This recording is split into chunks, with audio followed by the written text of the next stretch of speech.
اسلام آباد میں خاتون اول اور رکن قومی اسمبلی بی بی آصفہ بھٹو زرداری نے Pakistan red crescent society PRCS کے ہیڈ کوارٹرز کا دورہ کیا اور بیگم نصرت بھٹو لائبریری کا افتتاح کیا۔ انہوں نے PRCS کا انسانی خدمت کا سفر کے عنوان سے منعقدہ نمائش کا بھی دورہ کیا۔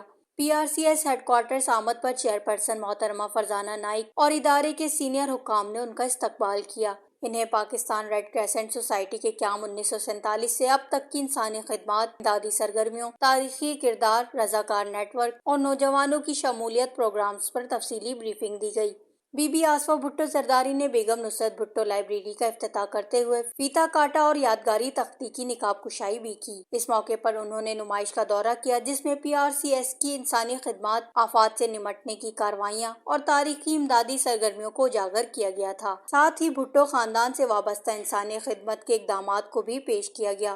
انہوں نے کہا کہ PRCS انسانیت کی خدمت میں اہم کردار ادا کر رہا ہے اور اس کے مشن کو مزید مضبوط بنانے کی ضرورت ہے۔ انہوں نے ادارے کو مکمل تعاون کی یقین دہانی کراتے ہوئے کہا کہ کمزور اور ضرورت مند طبقات کی خدمت اولین ترجیح ہے۔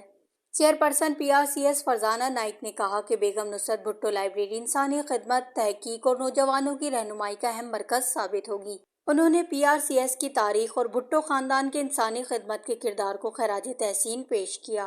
دورے کے دوران بی بی آصفہ بھٹو زرداری نے ویٹرز بک میں اپنے تاثرات بھی قلم بند کیے اور کہا کہ وہ اپنی دادی بیگم نصرت بھٹو، والدہ شہید محترمہ بے نظیر بھٹو اور والد صدر آصف علی زرداری سے وابستہ انسانی خدمت کے مشن کو آگے بڑھا رہی ہیں۔ وش نیوز، اسلام آباد۔